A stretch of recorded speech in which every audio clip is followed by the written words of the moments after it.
शाह साहब नमस्कार, स्वागत है आपका।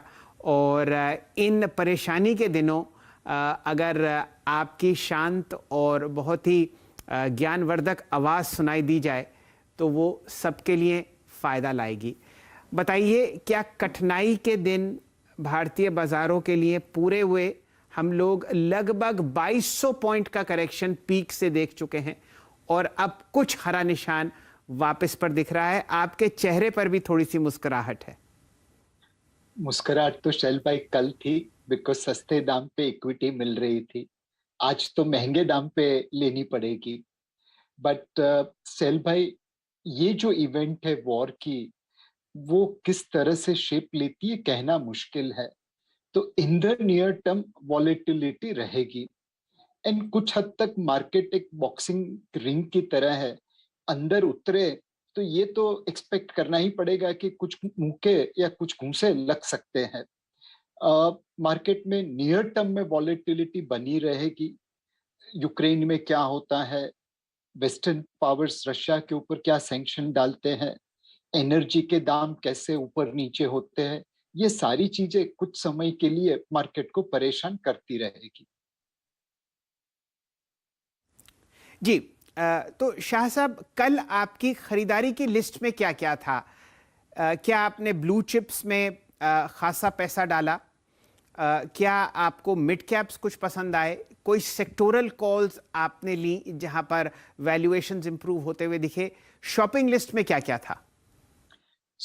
हमारे जैसे बैलेंस एडवांटेज फंड या एसेट एलोकेटर टाइप के फंड है, जिसमें जब इक्विटी वैल्यूएशन सस्ता होता है हम इक्विटी एलोकेशन बढ़ाते हैं।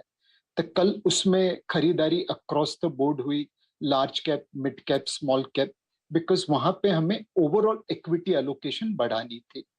जो हमारे बाकी फंड्स है उसमें हम ज्यादातर फुल्ली इन्वेस्टेड चलाते हैं, बट कल मौका मिला कि हमारे रडार पे जो स्टॉक्स थे उसमें हम निवेश कर सके।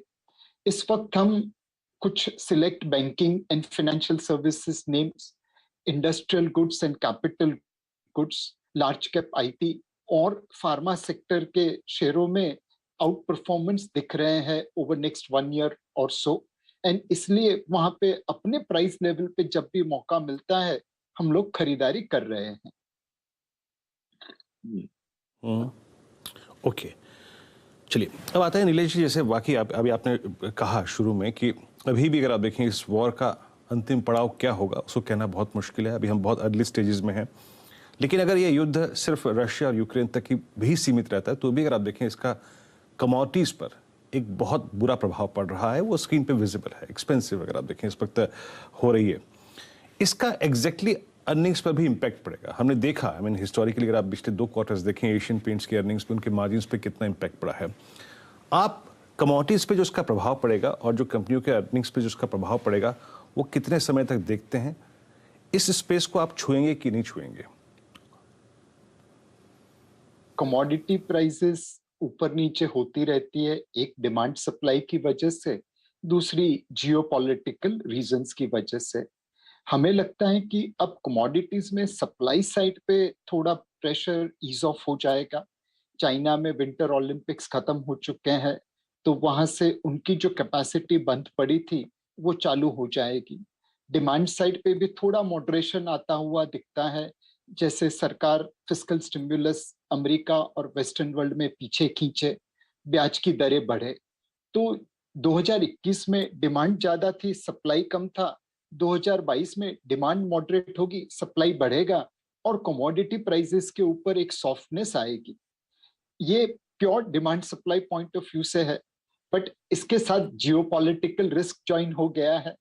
तो एनर्जी के दाम के ऊपर तो रशिया यूक्रेन के बीच में क्या होता है उसकी बहुत ज्यादा इंपैक्ट रहेगी। डिमांड सप्लाई से भी ज्यादा इंपैक्ट ऑयल में जियोपॉलिटिकल रहेगी। सैंक्शन की वजह से क्या Russian commodities, in Russia commodities में बहुत बड़ा प्लेयर है, एल्यूमिनियम, स्टील, ये सारी चीजों में, वह ग्लोबल मार्केट में सप्लाई होती रहेगी नहीं होती रहेगी। तो हमें लगता है कि इस वक्त एकदम कॉन्फिडेंस के साथ कहना मुश्किल है कमोडिटीज के दाम किस तरह मूव होंगे और कमोडिटीज कंपनीज में इसमें किस तरह से पैसा बन सकता है।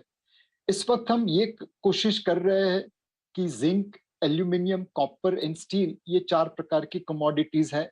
इसमें हमने एल्यूमिनियम में लगता है कि साइकिल थोड़ी लंबी चलेगी कंपेयर टू लेट्स से कॉपर और स्टील। सेकंड, ऐसी बहुत सारी कंपनीज है जिनके डेट बर्डन ज्यादा थे और अब ये कमोडिटी मार्केट की तेजी की वजह से डेट बर्डन कम हो रहा है, तो उसकी इक्विटी वैल्यू में डिस्प्रोपोर्शनेट राइज मिल सकती है। तीसरा, कुछ कंपनीज ऐसी है जिनके वर्क इन प्रोग्रेस प्लांट थे, कंस्ट्रक्शन चालू था, अब या तो प्लांट चालू हो गए या कुछ 3-4 महीने में चालू होने वाले हैं। कैपेसिटी एक्सपेंशन या प्रोडक्टिव कैपेसिटी स्ट्रीम पे आने की वजह से उनके प्रॉफिट में ग्रोथ दिख सकती है। तो ये टाइप की जो कैरेक्टरिस्टिक्स है, डेट रीपे कर रहे हैं, नई कैपेसिटी प्रोडक्शन में आ रही है, उस तरह की कंपनीज में, कमोडिटीज में हम निवेश कर रहे हैं। Okay okay okay. वाकई नीलेश जी, मेरा जो प्रश्न था ना वो कमोडिटीज पे ही केंद्रित था। और एक और चीज़ में, जब आप पहले प्रश्न का शैल जी के जब उत्तर दे रहे थे, आपने कहा कि कल बहुत अच्छा एक खरीदारी का दिन था और बहुत उस वक्त आपको आपके चेहरे पे मुस्कुराहट थी भी। मैं एक चीज़ ये पूछना चाह रहा था उस वक्त कि जिस प्रकार के इवेंट लाइंड अप थे, चाहे ये अगर आप देखें ये वॉर की स्थिति हो गई या फिर यूएस में रेट हाइक, मार्च में 25 होगा, 50 होगा, देन एक एलआईसी का आईपीओ जो कि अमूमन अगर आप देखें सेकेंडरी मार्केट से एक लिक्विडिटी खींचता है, क्या इन सारे फैक्टर्स को कंसिडर करते हुए जो डिप आ सकता था इक्विटी मार्केट्स में, क्या कल वो हमने एक वर्ष देख लिया आपके मुताबिक? जब आप कल एक बहुत स्ट्रॉन्ग बायर बन के उतरे बाजार में, आपके जहन में था क्या? वीरेंद्र भाई, मार्केट की बॉटम कहाँ पे है ये कोई नहीं कह सकता। हम सिर्फ हाइंडसाइट में ही कह सकते थे कि मार्च 2020 में 7,500 निफ्टी बॉटम थी। उस दिन तो हमें नहीं मालूम था कि मार्केट यहाँ से नीचे गिरेगा या नहीं गिरेगा। हम ये जरूर कह सकते हैं कि ये सारे माहौल में इंडिया ग्रोथ स्टोरी इंटैक्ट है। उसमें एक छोटी सी रुकावट है हायर एनर्जी प्राइस की वजह से, बट ओवरऑल ग्रोथ स्टोरी अभी भी इंटैक्ट है। कल के लेवल के ऊपर हम तकरीबन 18.5 टाइम FY23 अर्निंग्स पे ट्रेड कर रहे थे। वो मोटा मोटा हमारी हिस्टोरिकल एवरेज के आसपास था। उसके नीचे के लेवल पे हम ओवरवेट इक्विटी बन सकते थे, उसके ऊपर के लेवल पे न्यूट्रल वेट इक्विटी रखना चाहिए। सो इफेक्टिवली ये बाई ऑन डिप मार्केट बनता है, लेकिन एक साथ सारा पैसा मत लगाइए, धीरे धीरे करके पैसा लगाइए, अपने असेट एलोकेशन के धर्म को निभाइए। शायद हो सकता है 1-2 दिन के लिए या कुछ समय के लिए लगे कि मार्केट भाग गया और हम रह गए। जी ऐसे मत देखिए। आपका जो निवेश है वो तो चढ़ती हुई मार्केट में आपको पैसा बना के देता ही है, और कुछ ड्राई पाउडर रखिए कि जब मार्केट में करेक्शन आए, वैल्यूएशन आपकी फेवर में आ जाए, तब आप उसमें निवेश कर सकें, आप उसका फायदा उठा सकें। नीलेश जी, हम लोगों ने देखा है कि बहुत सारे सेक्टर्स 10 से 12% इंडेक्स पर करेक्ट हुए हैं और इंडिविजुअल स्टॉक्स 20 से 25% आपको करेक्शन दिखा रहे हैं, फ्रंट लाइन में भी, जहां पर ज़बरदस्त क्वालिटी है। अगर आपको आज किसी निवेशक के लिए जो कि 25 से 30 साल का हो, बाजार में नया नया आया हो, एक पोर्टफोलियो बनाना हो, तो क्या प्रतिशत दर आप एसेट एलोकेशन की रखेंगे यहां से सन 2022 में? क्या ब्लू चिप्स आउट परफॉर्म करेंगे, लार्ज कैप्स आउट परफॉर्म करेंगे? क्या प्रतिशत दर रहेगा मिड कैप्स और स्मॉल कैप्स का? सो शैल भाई, अगर आप 25-30 साल के युवक है, दैट मीन्स आप तकरीबन 20-25 साल की होराइजन से निवेश कर रहे हैं। इस होराइजन में small and mid cap stocks का प्राधान्य होना चाहिए। उनमें वॉलेटिलिटी ज्यादा रहेगी, लेकिन रिटर्न भी उसी वजह से ज्यादा आ सकता है। तो मैं रेकमेंड करूंगा कि इस प्रकार के नौजवान को ज्यादातर allocation small and mid cap में रखना चाहिए और थोड़ा कम अलोकेशन लार्ज कैप में रखना चाहिए। विद इन लार्ज कैप भी आप डाइवर्सिफाइड लार्ज कैप की जगह कॉन्सेंट्रेटेड लार्ज कैप ले सकते हैं, जहां पे रिस्क ज्यादा है बट उसी वजह से रिटर्न ज्यादा होने की संभावना है। तो अगर मैं अपने पोर्टफोलियो में से एक बात करूं, तो small cap fund, mid cap fund और फोकस्ड फंड, जो कॉन्सेंट्रेटेड लार्ज कैप फंड है, उन तीनों में इस नौजवान को निवेश करना चाहिए। SIP के जरिए निवेश करे और जैसे जैसे हर साल उसकी इनकम बढ़ती है वैसे वैसे एसआईपी टॉप अप करता जाए। शाह साहब, एक प्रश्न और। कल जो हम लोगों ने घरेलू संस्थागत निवेशकों की तरफ से 7600 करोड़ रुपए बाजार में आते हुए देखे, ये पिछले 2 साल का सबसे हाईएस्ट आंकड़ा है।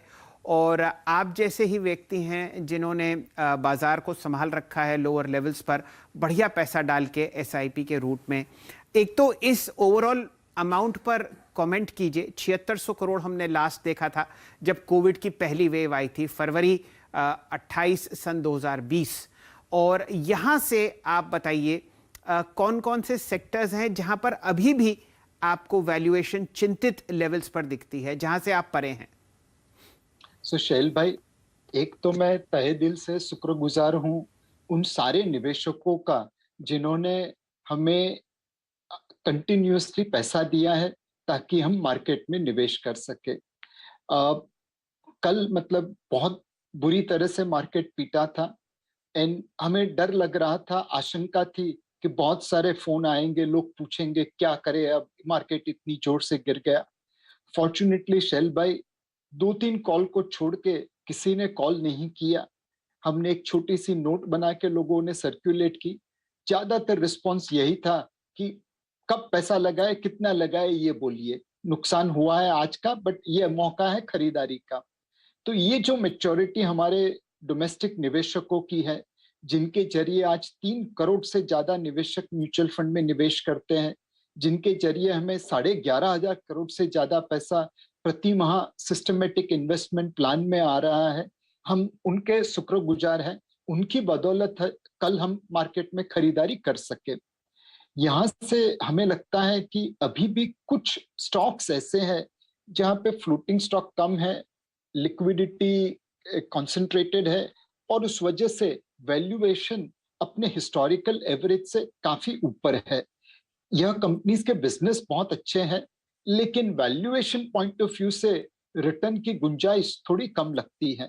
उसके सिवा अगर आप देखें तो इंडिविजुअल सेक्टर में थोड़ा बहुत ऊपर नीचे भले हो सकता है, बट ओवरऑल मार्केट आज भी फेयर वैल्यू के आसपास, हिस्टोरिकल वैल्यूएशन के आसपास दिखती है। अब ऐसा जरूर है कि large cap IT, mid cap IT के सामने हिस्टोरिकल एवरेज वैल्यूएशन से थोड़ी ही ऊपर है, जबकि मिड कैप आईटी थोड़ी ज्यादा ऊपर है। बट ऐसे एक तो एक्सेप्शन छोड़ दो तो ब्रॉडली मार्केट फेयर वैल्यू के आसपास ही लगता है।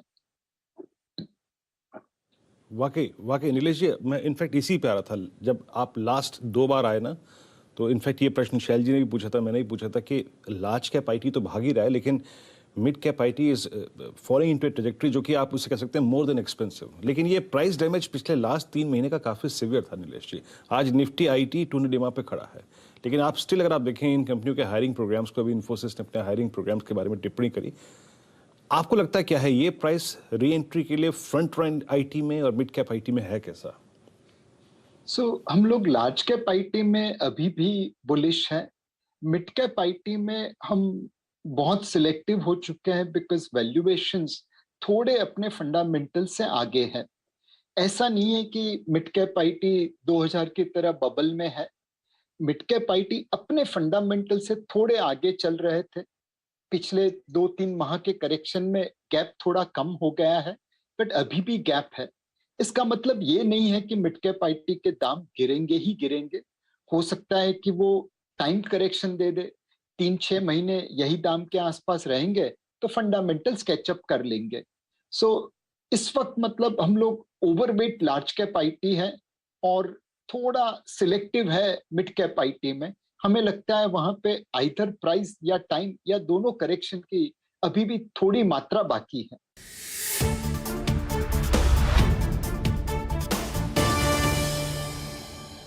ये नई मालकिन ने क्या